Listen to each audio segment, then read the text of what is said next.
So I have a question for all of you. A todos ustedes. Has anybody ¿Alguno here de ustedes ever been frustrated se ha by sentido bureaucracy? frustrado por la burocracia?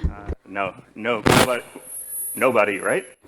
Creo que no, creo Or que maybe, nadie. some of you just love bureaucracy. O a algunos tal vez les encanta la burocracia y la burocracia es algo de sus cosas favoritas. No, definitivamente nadie. Muy bien, entonces vamos a hablar un poco sobre este So, tema. my name is Mark Mi nombre es Schwartz. Mark Schwartz. I am an enterprise Soy strategist un with estratega AWS. empresarial con Amazon Web Services o AWS.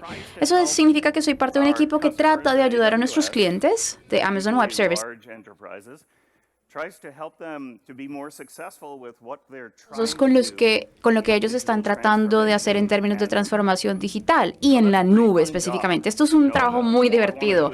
Todo lo que quiero hacer es ayudar, básicamente. Y bueno, resulta que a veces cuando uno de nuestros clientes necesita ayuda, es justamente con la burocracia. Así que quisiera explicar por qué eso es un problema en primer lugar y en segundo lugar, qué hacer si uno se encuentra, por ejemplo, pues enfrentándose a la burocracia y teniendo ciertas dificultades. Así que en primer lugar me gustaría hablar sobre la transformación digital, un poco. Bueno, es una palabra que las personas usan y realmente no importa mucho qué significa exactamente, pero para poder explicar es una historia sobre la invasión de Napoleón a Rusia en 1812. Bien, entonces Napoleón estaba invadiendo Rusia y esto es transformación digital. Les prometeré que volveremos a este tema. Entonces está invadiendo Rusia, tal vez le toma tal vez 2 años después de la independencia de Colombia, 1812, y Napoleón ha dispuesto el ejército más grande, 5.000 soldados, y están justo en la frontera con Rusia y cruzan la frontera, invaden. Y el ejército ruso se retracta. Y Napoleón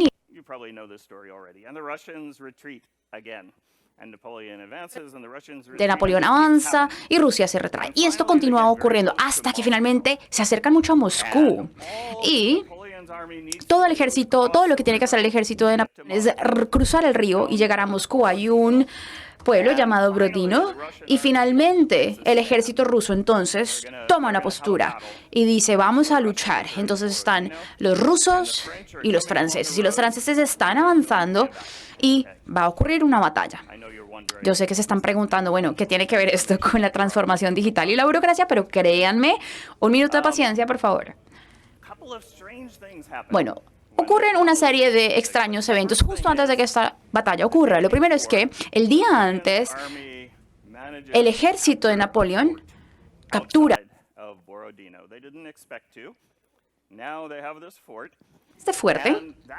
Y esto es interesante. ¿Por qué? Porque ahora los franceses, el ejército francés, van a venir de este costado en vez de este otro costado. Entonces ahora están viniendo hacia el fuerte en vez de por el lado de esta vía. Pero los rusos ya tienen unos planes y también los franceses. Y de manera muy extraña, ningún lado es suficientemente ágil para cambiar sus planes. Así que ahora está viniendo de una dirección distinta, pero están usando su antiguo plan. Y así que el día antes de la batalla, Napoleón habla con sus generales, sus comandantes, y les dice qué deben hacer. Y les da todo tipo de instrucciones.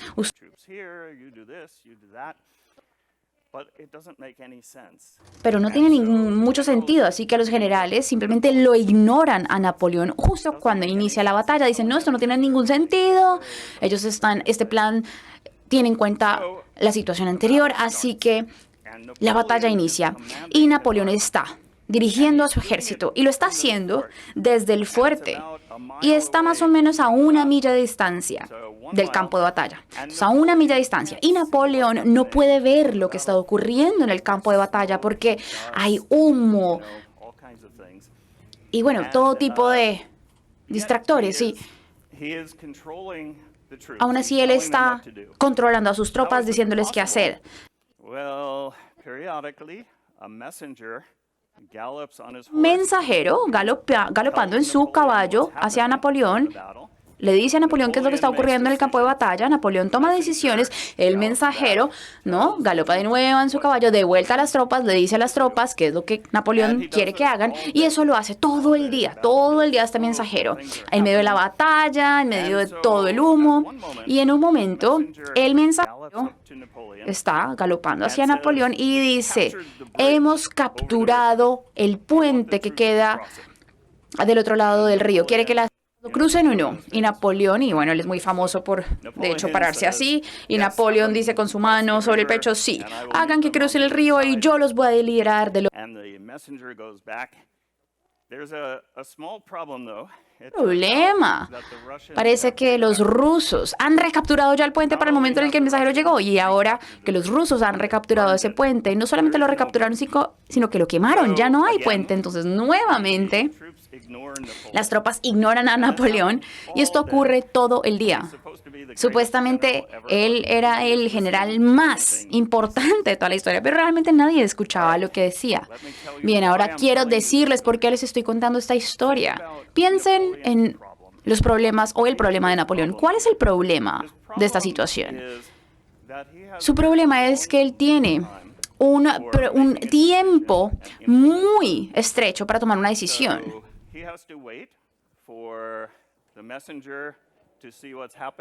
Diga qué es lo que está ocurriendo en el campo de batalla. Él tiene que esperar hasta que el mensajero llegue de nuevo a él con noticias de las tropas. El mensajero le tiene que explicar qué está ocurriendo. Napoleón tiene que pensar, reflexionar y luego decirle al mensajero. Y el mensajero nuevamente tiene que viajar hasta la línea o hasta el campo de batalla donde está el ejército. O sea, de punta a punta hay un tiempo de demora muy extenso. Ahora, por el otro lado, en el campo de batalla las cosas están cambiando rápidamente, están cambiando en muy poco tiempo. Capturan entonces el puente, los rusos también lo queman, las tropas.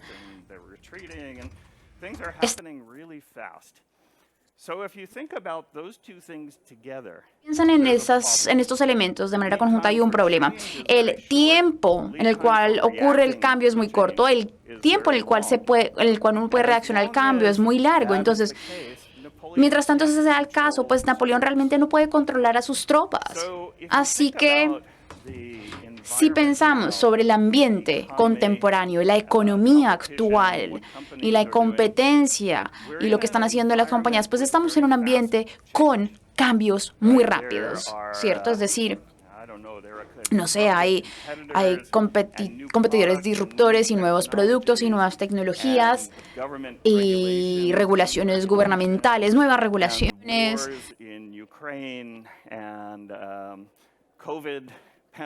El COVID, es decir, tantas cosas están cambiando tan rápidamente que el tiempo para reaccionar a ese cambio es muy corto. Pero las organizaciones más grandes, las compañías y también agencias gubernamentales, cuando hablamos de tecnología, pues se establecen unos tiempos de ejecución muy extensos para reaccionar. ¿A qué me refiero con esto? Bueno, pues que un cambio ocurre en el ambiente, ¿cierto? Y lo primero que se hace es esperar un poco para ver si ese cambio realmente se está llevando a cabo o no. Y combinar entonces diferentes cambios a un proyecto más robusto que uno tiene que hacer, y entonces uno documenta el si es con alguna entidad del gobierno, entonces ese proceso de aprobación también tiene que ver con una aprobación de presupuesto. Uno obtiene que las personas aprueben estos requerimientos. Usualmente uno necesita personas de alto cargo en la organización para que apruebe y diga, bueno, sí, estos son los requerimientos. Y luego entonces tal vez uno hace un plan de proyecto con algún esquema y eso pues toma tiempo, y luego uno adquiere la tecnología necesaria y tiene contratistas y tal vez uno hace un poco de trabajo tecnológico y uno luego lo tiene que probar y asegurarlo y capacitar a las personas. Y bien, es realmente un largo tiempo de espera o plazo de ejecución.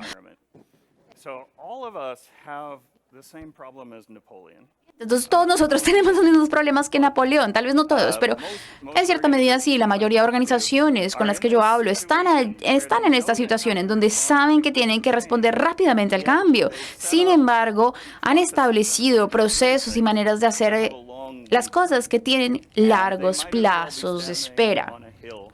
Y bueno, entonces básicamente están como Napoleón los directores, desde una montaña, dando órdenes y así no se logra nada. Así que, ¿por qué nos toma tanto tiempo hacer algo en una organización? Una razón, como bien saben, es la burocracia. La burocracia que interviene. Yo soy un experto.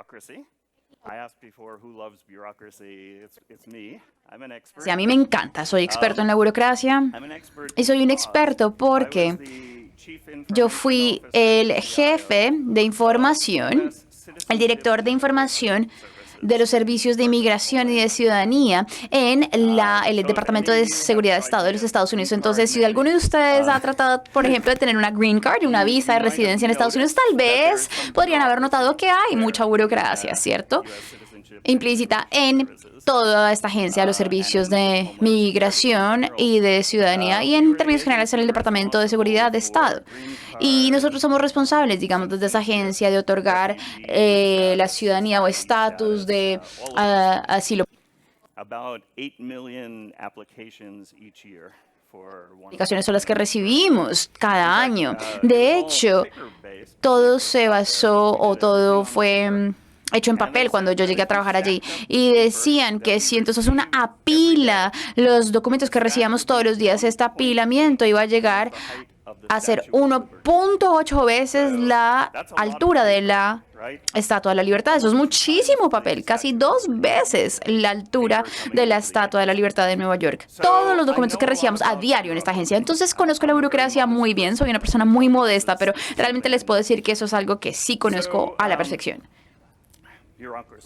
Así que la burocracia, bueno, ¿qué hacemos con la burocracia? En primer lugar, tal vez tenga que explicar.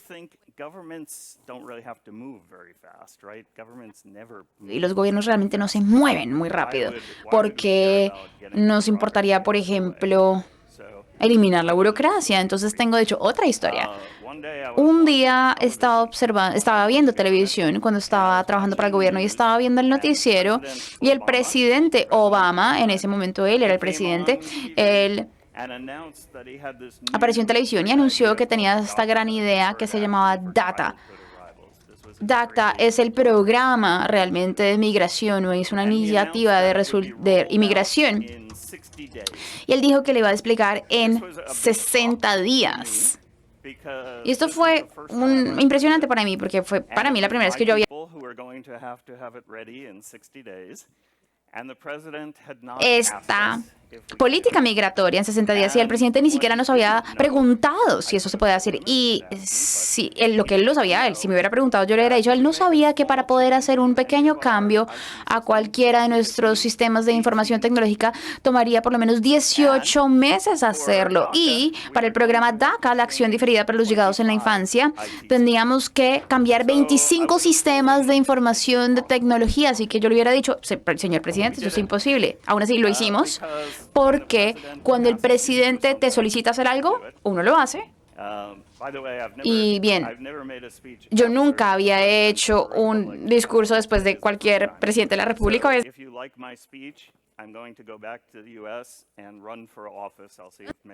Ver a los Estados Unidos y tal vez lanzarme a la presidencia. Veamos qué ocurre, si los puedo impresionar con mi presentación de hoy. Así que teníamos que hacer que esto pasara en 60 días. Y bueno, ustedes tal vez se pueden tener una idea de, digamos, lo eficiente que pueden ser estos procesos. Uno básicamente, pues, comete errores, los tiene que sobrepasar y uno básicamente cumple con la tarea en 60 días. Eso es lo que hicimos. Pero nos dimos cuenta que esto no era aceptable, que teníamos que básicamente hacer nuestro trabajo más rápido. Teníamos que también responder. ¿Por qué? Porque habría cambios sobre las políticas migratorias y estos cambios tienen que ocurrir rápido. ¿Por qué? Porque la migración es un tema muy sensible. las cosas que ocurren. Entonces nos dimos cuenta que como agencia teníamos que ser más rápidos y había una pequeña dificultad. Y esto se llamaba el MD-21. Y básicamente es una burocracia. Es un documento de este grosor que dice, básicamente, es un procedimiento de cómo debemos desarrollar nuestros proyectos de información de tecnología de la información. Y básicamente que para que poder hacerlo teníamos que redactar 87 documentos diferentes, algunos muy extensos. Teníamos que tener 11 revisiones a pares.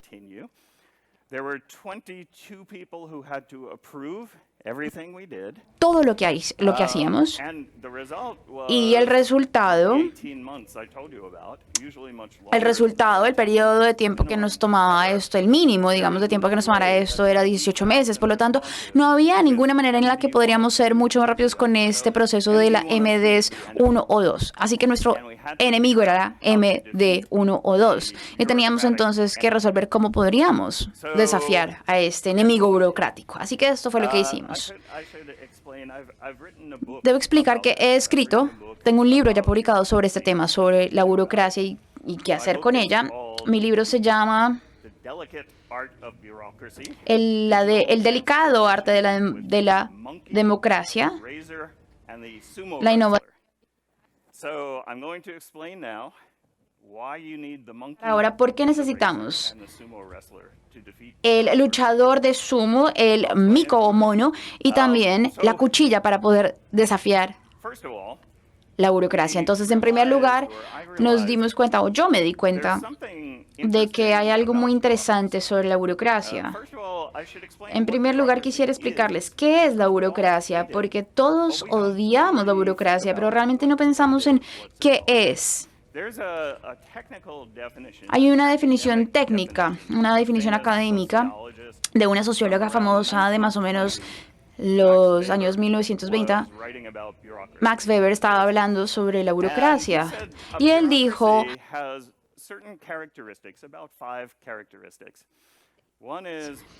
una es que tiene una división de trabajo, ¿cierto? Entonces diferentes personas en una empresa hacen diferentes tareas, o por ejemplo en el gobierno.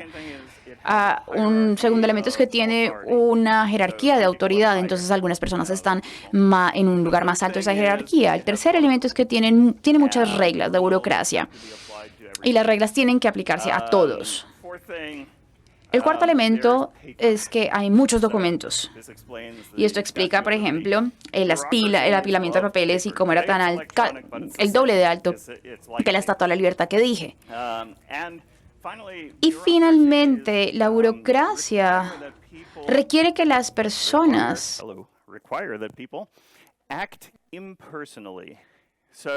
actúen de manera impersonal. Eso quiere decir que si uno trabaja en una agencia burocrática, significa que uno no tiene que comunicar sus prejuicios y sus juicios. Simplemente uno hace lo que está descrito en el cargo, en la descripción del cargo. Entonces, a mí me gusta resumir la burocracia diciendo que la burocracia tiene reglas rígidas y roles rígidos o cargos rígidos. Y roles significa que cada persona tiene un trabajo, ¿cierto? Y solamente deben hacer lo que es su trabajo. Reglas rígidas, uno básicamente no puede cambiar las reglas y estas aplican a todos.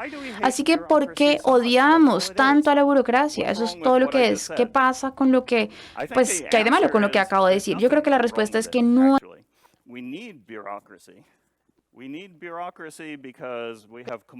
Que tenemos requerimientos de cumplimiento, por ejemplo, dependiendo de la industria. Yo, por ejemplo, tengo muchos requisitos de cumplimiento en el gobierno.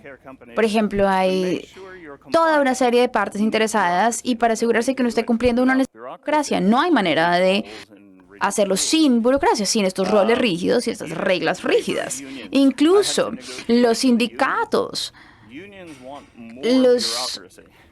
quieren más burocracia. Quieren más burocracia, ¿por qué? Porque es justo. Las reglas serían las mismas para todos. Así que, por ejemplo, un sindicato quería que el cubículo de todas las personas fuera de cierto tamaño y tenía que ser de tantos centímetros por está muy valiosa y no hay nada de malo con ella, digamos, per se. El problema es que las burocracias tienden a adquirir otras características. Y hay 3 características que las burocracias hacen o llevan a cabo que son negativas. Lo primero es que las burocracias normalmente están, digamos, infladas, son gordas, tienen mucho desperdicio en sí mismas.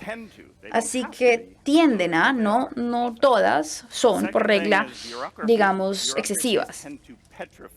Lo segundo es que las burocracias tienden a petrificarse, es decir, no cambian. Nadie dice que esa es la manera en la que una burocracia debe ser, pero así es. Cero es que las burocracias tienden a ser coercivas, es decir, su trabajo es decir no y de obligar a las personas a que se comporten de cierta manera. De hecho, nuestra burocracia, la MD 102, la razón por la cual existía era para que básicamente dijera no a todo lo que queríamos hacer. Así que esas son las 3 características de una mala burocracia. Está inflada o hinchada, está petrificada y es coerciva. Esas son las 3 características con las cuales yo las describo. Ahora, no hay razón con la cual no podríamos tener otro tipo de burocracia, una burocracia más ligera, mucho más habilitante, es decir, que habilita a que las personas hagan algo en vez de detenerlas. Ahora, el tema con la burocracia es que uno tiene que eliminar estos 3 elementos negativos y más bien reemplazarlos por estos 3 positivos. Y ese es el objetivo. Si uno está desafiando una burocracia, eso es lo que debe hacer. ¿Y cómo lo hace uno? Bueno, ya les di la respuesta. Con un mico, una cuchilla y un luchador de sumo. Así que les contaré una historia y verán cómo pueden funcionar estas. Entonces teníamos, como ya mencioné, este proceso MD 102, teníamos 80 documentos a redactar para cada cosa que queríamos hacer. Así que primero adquirimos las técnicas del mico. Hay más o menos unas 10 técnicas en mi libro.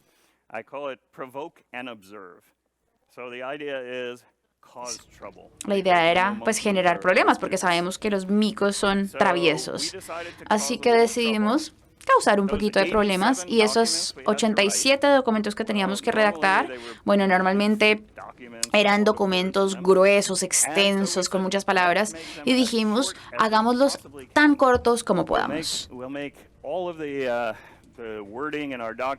Redactemos todo en nuestros documentos de la manera más breve posible, respondiendo todas las preguntas que se nos están preguntando. Y dijimos, veamos qué ocurre. Y lo que ocurrió fue que, bueno, tal vez es una sorpresa, pero las personas que revisaron los documentos dijeron, esto es increíble, estamos tan... Quiero leer un documento de muchas páginas. Así que provocamos y resulta que no hubo ningún problema como consecuencia. Ese es el resultado cuando uno usa estas técnicas estilo mico. Luego dijimos, bueno, si hay una parte en estos documentos que sentimos que no tiene sentido o aplica para nosotros, simplemente no la redactaremos. Y si son documentos que repiten lo que otros documentos dicen, pues tampoco lo incluiremos. Así que hicimos eso también. Eso también fue, digamos, provocativo y eso fue lo que ocurrió. Y nuevamente las personas que debían aprobar dijeron, me encanta, deberíamos hacer que todos los documentos se escriben así. Así que nuestras provocaciones fueron exitosas. Y si no hubieran sido exitosas, también aprenderíamos. Lo detiene a uno a hacer algo. Bien, ese fue el primer paso. Y luego dijimos, bien, observemos ahora la técnica de la cuchilla. Una cuchilla corta cosas de cierta manera. Así que si la burocracia, digamos, está inflada, si es excesiva, si tiene muchos desechos, pues eliminemos estos desechos. Entonces dijimos, vamos a intentar una nueva manera de hacer las cosas. Vamos entonces a tomar este proceso que es bastante extenso y vamos a eliminar algunos pasos del proceso. Y ahora entonces hemos llegado So it was a hacer todo lo de este proceso y estábamos un poco estancados y queríamos hacer las cosas de una manera diferente, que fuera más eficiente, de una manera más ágil, y básicamente la regla decía, no, ustedes no pueden. Entonces, el luchador de sumo entra a esta parte del escenario. Entonces, ¿saben qué es un luchador de sumo? Sumo es un deporte nacional del Japón, son estos hombres muy, muy grandes y de hecho creo que hay pinturas de Fernando Botero que los representan, pero básicamente los luchadores luchan entre ellos y se golpean de esta manera y básicamente se empujan el uno al otro y la idea o el objetivo es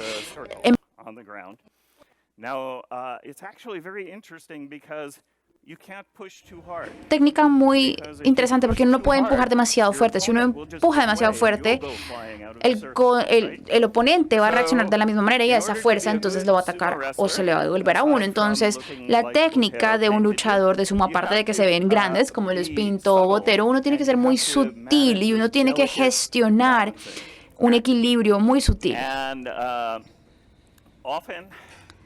Y muy frecuentemente, pues teníamos que usar la burocracia contra ella misma. Es decir, uno quiere usar el poder del oponente en contra del oponente. Si uno empuja demasiado duro,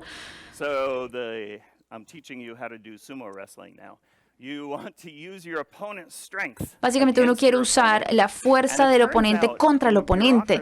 Y bueno, resulta ser que en la burocracia casi siempre hay una excepción, un proceso de excepción. ¿Por qué? Porque todos sabemos que uno no puede seguir todas las reglas de la burocracia. Entonces, una de las reglas es que hay una manera de hacer una excepción. Y la encontramos. Y dijimos, bien, queremos hacer las cosas de esta manera y queremos una excepción. Bueno, bien, para obtener una excepción uno tiene que tener muchas personas importantes firmar documentos diciendo que está bien tener esta excepción y afortunadamente tuvimos buenos aliados y dijimos, bueno, en este proceso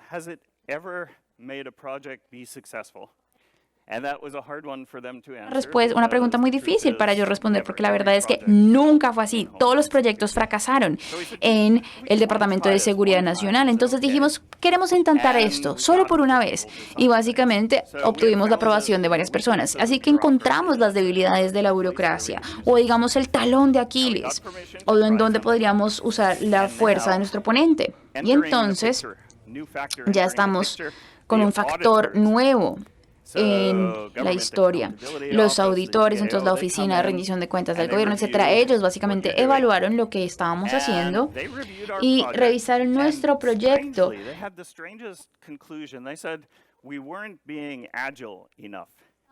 De ágiles y dijimos, bueno, eso es extraño porque de hecho somos expertos en la agilidad. ¿Y ustedes qué saben sobre agilidad? Ustedes son una gran agencia del gobierno, pero dijeron básicamente que no estábamos siendo lo suficientemente ágiles. Así que tuvimos que traducir lo que estaban diciendo. Y lo que estaban diciendo era, básicamente, pues alguien en la agencia de auditoría había leído un libro sobre el componente ágil en software, así que eran expertos y observaron lo que estábamos haciendo y lo compararon a lo que el libro decía y dijeron, bueno, ustedes lo están haciendo de manera diferente. Así que, de repente,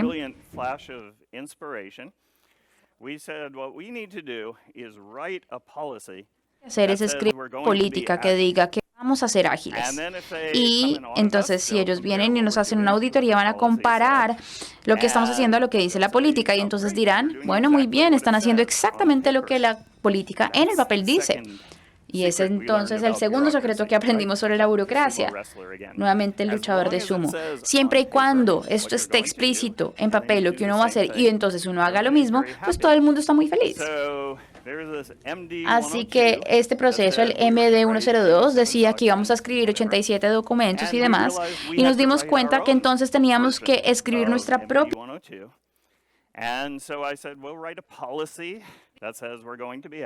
Que vamos a ser ágiles y mis empleados pues sabían mucho más que yo y dijeron, no puedes hacer esto, tú no puedes escribir políticas, tú no estás suficientemente en un cargo suficientemente alto para poder hacerlo. Entonces dije, bueno, está el proceso MD-102, es una directriz gerencial. Entonces yo dije, voy a escribir entonces esta directriz.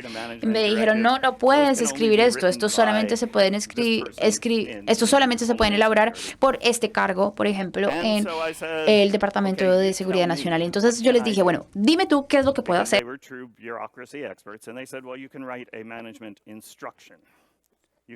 Instructivo de gestión. Y yo les dije, listo, perfecto. Y entonces lo que hice fue escribir una instrucción de gestión.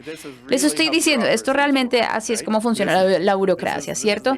Esa es la esencia de la burocracia. Así que escribimos un instructivo de gestión, lo firmamos y de repente ese día, como acto de magia, todo funcionó bien.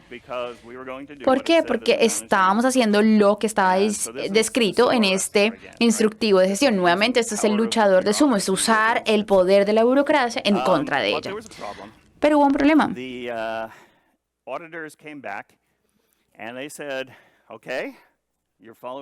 Bien, ustedes están siguiendo su política, pero ¿qué pasa si alguien no siguiera esta política? Ustedes no tienen ninguna manera de hacerla cumplir.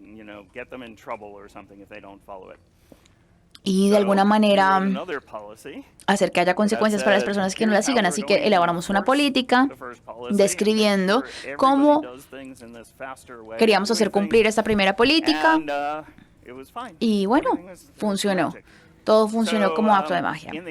Y al final, lo que obtuvimos fue una política que describía, vamos a tener un plazo de ejecución más corto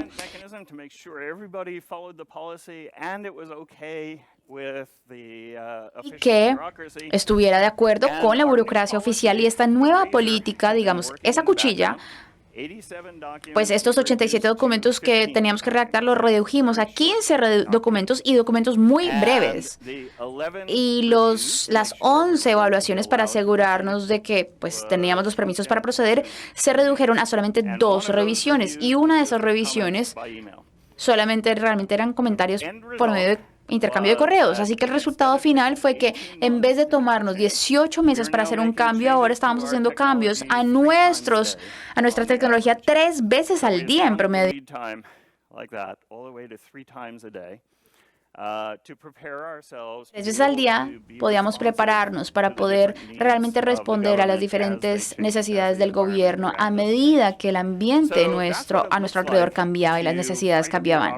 Y así es como básicamente se puede luchar contra la burocracia. Obviamente mi libro tiene más detalles y de hecho describe 25 técnicas, además de las del mico o mono, la cuchilla y el luchador de sumo. Pero creo que para este punto de mi presentación están diciendo, bueno, acá hay un problema porque si estamos haciendo todo de manera muy rápida, si en vez de tomarnos 18 meses nos estamos tomando un tercio de un día, ¿cómo tenemos control sobre lo que estamos haciendo, cierto? Y esa es la razón.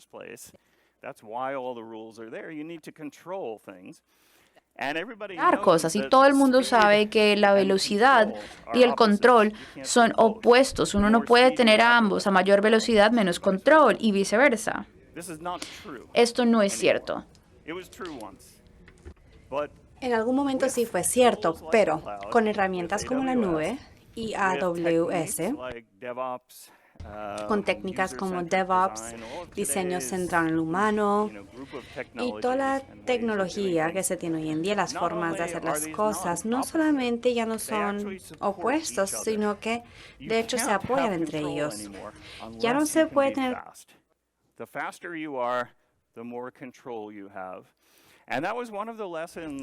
Y esa fue una de las lecciones que aprendimos, ya que tuvimos que aprender cómo usar la velocidad para lograr más control. Así que, por ejemplo, la vieja forma de hacer la seguridad es que se desarrolla un nuevo sistema tecnológico y después el equipo de seguridad entra y lo revisa y antes nos tomaba 6 meses porque era el gobierno, ¿no? Y todos nos querían atacar. Así que es un proceso bastante largo para seguridad. Esto fue reemplazado por automatización para que pudiéramos probar la seguridad en cuestión de minutos para todos los sistemas. y que pudiéramos diseñar la seguridad en todo lo que construíamos.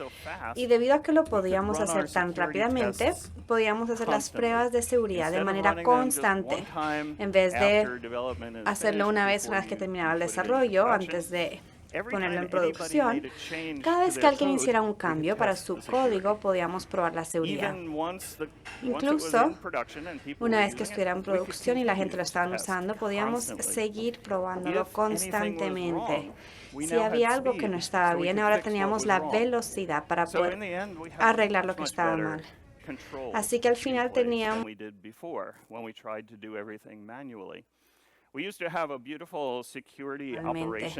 solíamos tener un bello centro de operaciones. Si no habían visto uno, es una sala oscura y hay monitores en toda la parte frontal y un montón de gente mirando esos monitores buscando identificar problemas de seguridad en alguna parte del sistema. Pues si se hace así, algún problema de seguridad se va a pasar por alto. Es una forma loca de hacer las cosas cuando se conocen nuevas técnicas. Hay que usar la automatización para identificar problemas y atenderlas rápidamente. Hay que usar la velocidad. ¿Y qué hay de costos? ¿Cómo se controlan los costos si se hace todo tan rápido? O si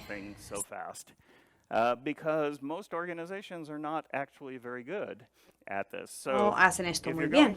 Así que si vamos a hacer un gran proyecto con mucho tiempo de plazo, el riesgo es todo lo que te gastas, ya que el resultado se obtiene al final. Así que todo lo invertido está en riesgo.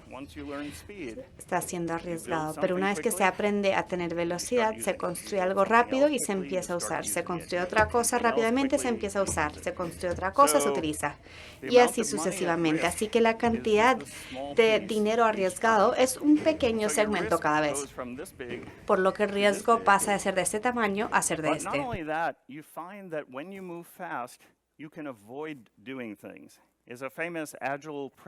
Nos podemos saltar algunas cosas. El principio ágil, que es maximizar la cantidad de trabajo que no se hace.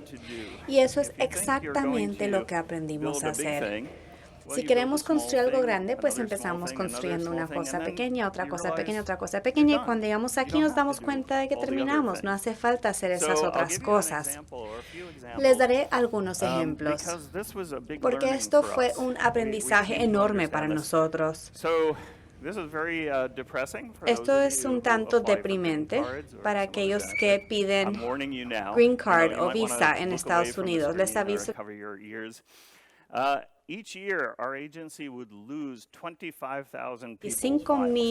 Los archivos de 25,000 personas simplemente se perdían, no los sabíamos encontrar. Procesamos 8 millones de archivos, así que 25,000 se puede entender como una cifra pequeña, pero obviamente eso es una cifra muy deprimente, terrible. Así que dijimos, esto ya no puede suceder. Hay que dejar de perder 25,000 archivos. Así que, ¿qué hizo la organización? Se sentó y empezó a escribir requerimientos para nuevos sistemas de registro. Así que buscaron requerimientos y dedicaron como un año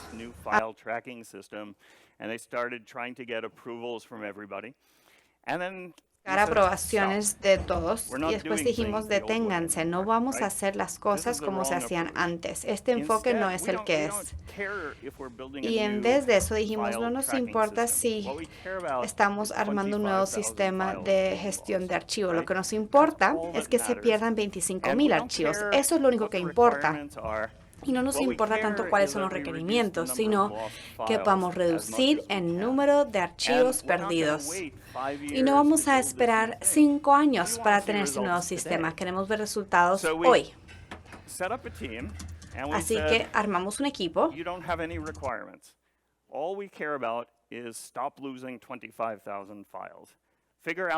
25,000 archivos. Vamos a ver la mejor forma de hacerlo. Prioricémoslo. Hagamos primero lo que tendrá un mayor impacto, lo que creemos que podrá tener un mayor impacto. Así que salió el equipo y tenían las habilidades adecuadas, la gente adecuada para tener las ideas que eran. Y empezaron a reducir el número de archivos perdidos. Y vimos en un tablero, podíamos llevar registro de la cantidad de archivos que se estaban perdiendo. Y la cifra empezó a bajar. En algún momento bajan, bajan, bajan y después llega una meseta, ¿no? Porque ya no se les ocurren grandes ideas.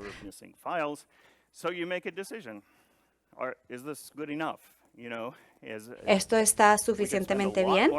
Podríamos invertir mucho dinero más en tratar de llegar de 10 archivos perdidos al año a 5 archivos perdidos al año. O podemos decir, bueno, podemos aceptar esto. Y si se hace, nos ahorramos un montón de dinero que quizás se hubiera invertido.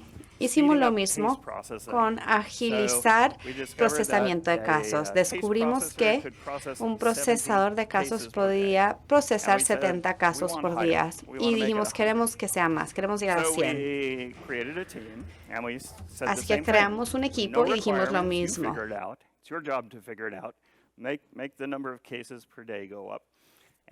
Que aumente el número de casos. Así que lo rastreamos y estuvo muy bien. Después de un mes habían 80 casos por día, el siguiente mes 90, y después 92, 93.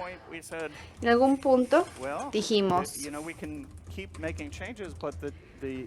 podemos seguir haciendo cambios, pero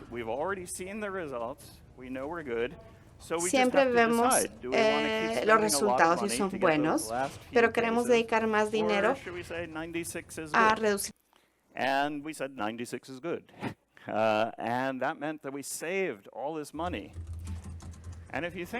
Y nos ahorramos mucho dinero. Y si lo pensamos, la única forma por la cual lo pueden ahorrar es porque nos volvimos tan ágiles haciendo las cosas, logramos cambios tan rápidamente y podíamos ver el resultado. Y podemos así ahorrar el dinero. Así que en ese proyecto en particular, se suponía que debía ser un proyecto de 4 años y decimos que había terminado al cabo de 2 años y medio. Y devolvimos el presupuesto. Dijimos, ya no necesitamos esos fondos. Hay que tener cuidado.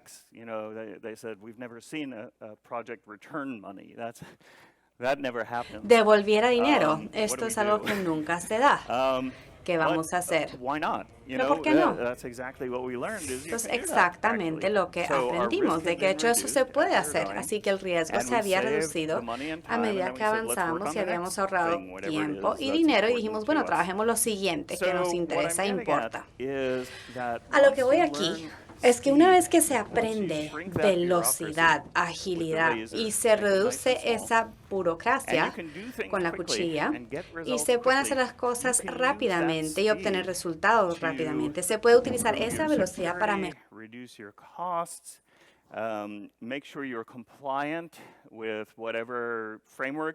Y garantizar cumplimiento con los marcos que se tengan que seguir, hacer las cosas, lograr resultados rápidamente en vez de tomarse tiempo para resultados. Tiene que ver con velocidad, ¿no? Volviendo a Napoleon, la velocidad es lo que hubiera logrado la diferencia.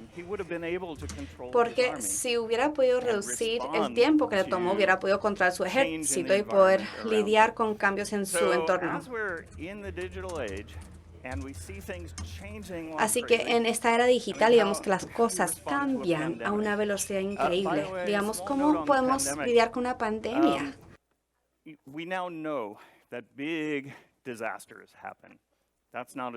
Ocurren grandes desastres. Eso ya no es algo que nos sorprende. Hemos visto COVID-19. ¿El siguiente desastre será una pandemia? Algo va a suceder. El siguiente evento disruptivo tal vez sea una consecuencia del cambio climático. Quizás sea el fin de nuestra especie, como dijo el presidente. O podría ser el resultado del cambio climático o guerra en Ucrania o una guerra en la China, inundaciones.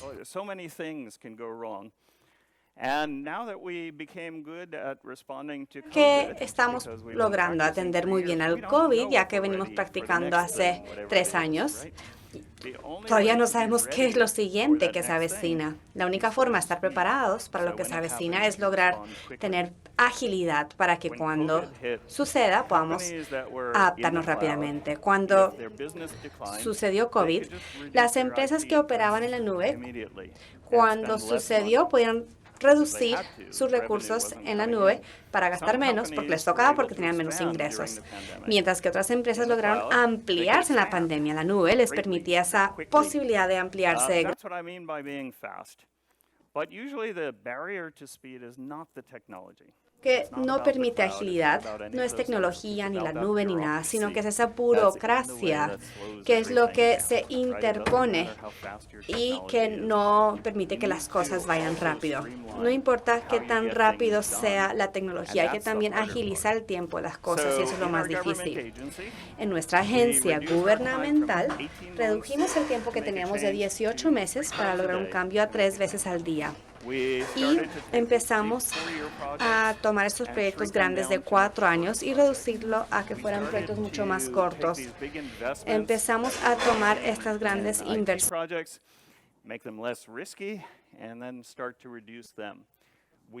Empezar a reducirlos. Pudimos combatir a los que nos atacaban mejorando la posición de seguridad. Hicimos toda clase de cosas ya que aprendimos la lección de Napoleón. Y si nosotros lo podíamos hacer, y si los servicios de inmigración lo podían hacer, los demás también. Así que mucho éxito combatiendo la burocracia y volviéndose como debió haber sido Napoleón. Muchas gracias.